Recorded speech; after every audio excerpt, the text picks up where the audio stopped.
End of April, Steve Witkoff traveled to Moscow to meet with Putin for the 4th time this year. Now, he chose to go alone. He entered the room at the Kremlin where Putin and 2 of his advisors were present.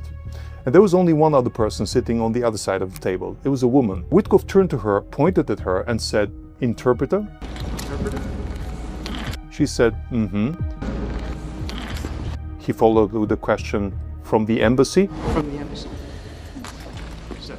Okay. Now, let's stop here for a second. The only thing that makes sense here is that he probably thought this was a woman sent by the American embassy as an interpreter. There's one problem with that. The woman that he assumed was his interpreter is not just a Russian government interpreter. We can see her next to important Russian figures such as Lavrov, Medvedev, Putin himself over different years, but she also served as Russia's representative and second secretary to the mission to NATO in Brussels. She also served as an advisor to the Russian delegation to the OPCW, the Organization for Prohibition of Chemical Weapons in The Hague. Now, neither of these are pure interpreter jobs. They're much more compatible with being a Russian spy. Not surprisingly, we see her here, right behind the head of Russia's spy agency, Naryshkin. Now, Yulia, that's her real name, interpreted for Witkoff over the course of that meeting.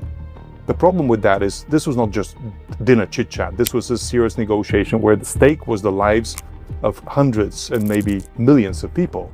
An interpreter can influence the negotiation. I worked as an interpreter. I know that every word that you say, the way you say it, the sentiment, and the way you look even at the client can convey a message. Now, having a spy for the other side serving as your interpreter is inherently dangerous. And the fact that you accept that signals to the other side that you're at the very least incompetent and at the very worst, a very easy target for deception. My belief, my view is that we are going to get to a trilateral. And what we're trying to accomplish on Monday is get some consensus from President Zelensky and his team. We had some really good, specific, granular conversation on the plane ride home with President Zelensky about what he would be seeking, and we don't think that there are any obstacles in that conversation that we heard. And so I'm hopeful that we have a productive meeting on Monday. We get to real consensus.